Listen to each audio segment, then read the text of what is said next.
யார் இவர்? அவனிடம் ஆரம்பத்தில் பெரிய கனவுகள் இருந்தன. ஆனால் கையில் காசு இல்லை.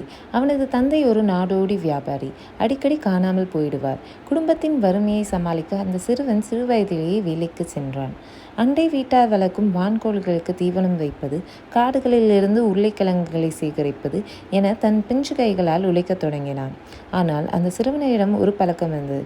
தான் சம்பாதிக்கும் ஒவ்வொரு பைசாவையும் ஒரு சிறிய டைரியில் குறித்து வைப்பான். அவனுக்கு 16 வயது இருக்கும்போது ஒரு நிறுவனத்தில் கணக்கு பிள்ளை புக் கீப்பர் வேலைக்கு சேர்ந்தான். அவனது முதல் சம்பளம் ஒரு நாளைக்கு வெறும் 50 காசுகள் மட்டுமே. ஆனால் அவன் அதை ஒரு குறையாக பார்க்கவில்லை. அந்த அலுவலகத்தில் கணக்குகளை எப்படி கையாளுவது, ஒரு தொழிலை எப்படி திறம்பட நடத்துவது என்பதை உன்னிப்பாக கவனித்தான். ஒருமுறை ஒரு பெரிய ஒப்பந்தத்தை பெறுவதற்காக அவன் இரவு பகலாக உழைத்து கொண்டிருந்தான்.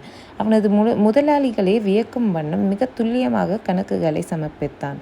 அந்த சிறுவன் எப்போதுமே ஒரு கொள்கையை கடைப்பிடித்தான். பணம் உனக்காக வேலை செய்ய வேண்டும், நீ பணத்திற்காக ஓடக்கூடாது. அவன் வளர்ந்த பிறகு ஒரு புதிய தொழிலில் இறங்கினான். அது எண்ணெய் சுத்திகரிப்பு, ஆயில் ரிஃபைனிங் தொழில். அப்போது அந்த துறையில் பெரிய ஒழுங்குமுறை இல்லை. பலரும் நஷ்டமடைந்தனர்.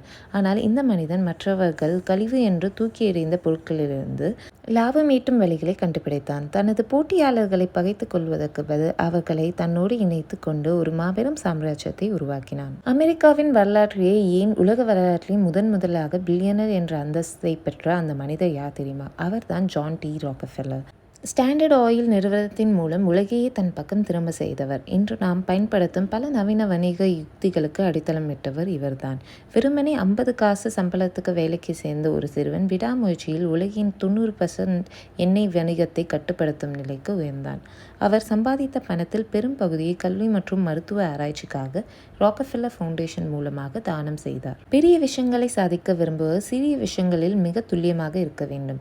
ராக்கஃபெல்லர் தனது அந்த சிறிய டைரியில் பைசாவாக கணக்கு வைத்ததுதான் பின்னாளில் அவரை பல கோடி ரூபாய்களை கையாளும் திறமையுள்ளவராக மாற்றியது.